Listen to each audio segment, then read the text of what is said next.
Olá, amigos! Hoje a gente vai discutir um pouquinho a questão do perdão. E nós vamos começar com uma pergunta. Você seria capaz de perdoar o assassino do seu filho, ou da sua filha, ou de alguém que você ama muito? Sobre isso que a gente vai discutir aqui hoje. Quando a gente fala de perdão, Jesus nos fala do perdão absoluto, de oferecer o outro lado, a outra face. Mas como é que a gente se comporta diante de situações que são muito desafiadoras, como, por exemplo, uma situação que nos parece, em princípio, de muita injustiça, quando tiram a vida de um ente querido nosso, quando um filho ou uma filha é brutalmente assassinado. Como é que a gente se comporta diante de uma atrocidade, de uma violência como essa? E são situações que a gente vê no nosso cotidiano. Se a gente for procurar na literatura, certamente a gente vai encontrar nos livros situações bonitas de perdão, romances, mas vamos falar na vida real. Como é que pessoas enfrentam isso? Tem pessoas que, claro, não só não perdoam, como ainda querem a vingança, querem ver não só a condenação, mas muitas vezes buscam penas duras para aquele que cometeu o assassinato ou o ato de violência. Mas vamos ver se tem gente que se comporta de outra maneira. Eu trouxe aqui 2 casos para a gente comentar. O primeiro é de um americano chamado Ike Brown. Ele perdeu o filho, que foi também assassinado na casa de um colega. O filho dele era um jovem jogador de basquete e ele estava jogando videogame na casa de um amigo quando a casa foi invadida e o filho desse homem foi assassinado a queima-roupa. Bom, depois do choque, é claro, o assassino foi preso e foi a julgamento e foi condenado à prisão perpétua. E o que fez esse pai?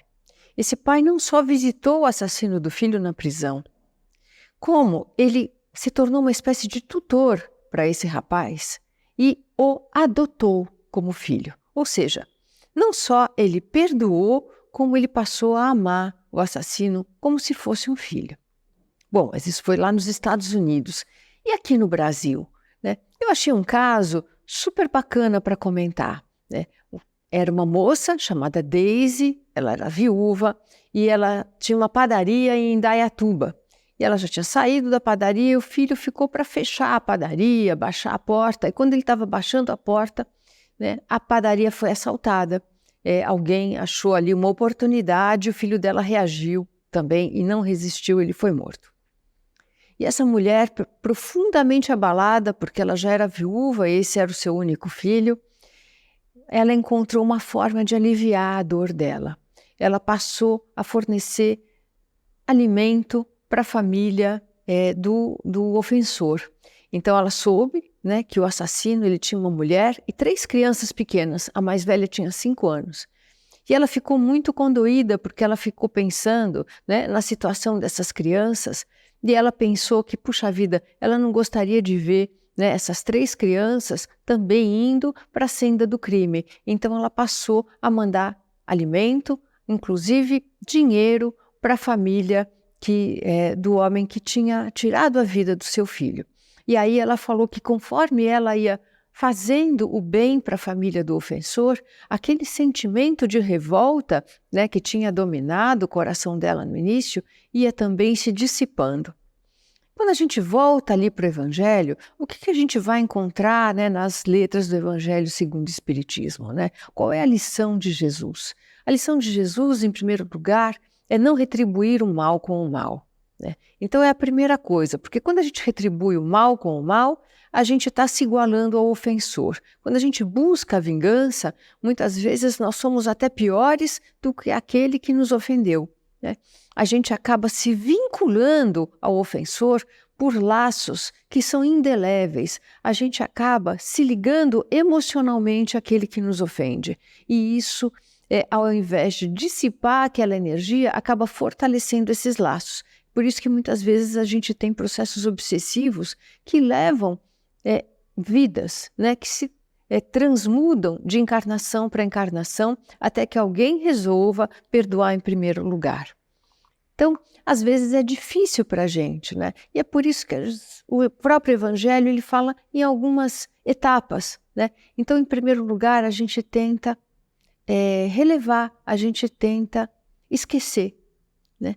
Depois, a gente vai tirando, né, aquela energia negativa daquela ação, daquela ofensa que a gente recebeu. Depois, a gente tenta perdoar, né? A gente tenta, com o nosso coração, fazer um movimento, né, para relevar aquela situação toda. E o terceiro passo é amar de novo, porque, no final das contas, todos nós vamos ter que nos reconciliar, porque ao nos reconciliar com o nosso adversário, a gente está se reconciliando em primeiro lugar conosco mesmos. A gente está tirando aquelas pedras do nosso coração. A gente está aliviando aquela dor, como essa senhora, né, que através do perdão foi aliviando aquela mágoa, aquela dor que estava sendo muito forte e que estava derrubando, inclusive, o ânimo dela. Então, quando a gente carrega conosco a mágoa, o que é mágoa, né? É uma água ruim, uma má água, é a mágoa.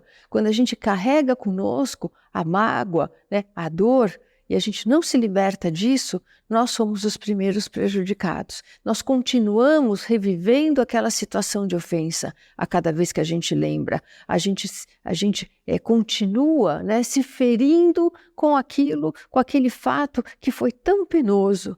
Então, para a gente parar de sentir a dor, né, a gente precisa se libertar. E cada um vai ter o seu processo.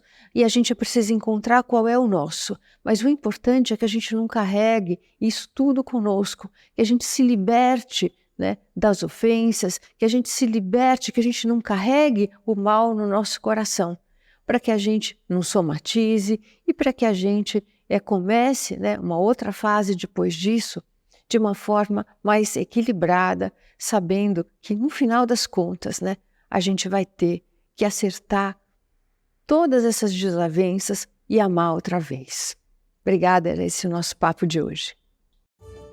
Inscreva-se no canal e fique por dentro da comunicação em prol de um planeta de regeneração.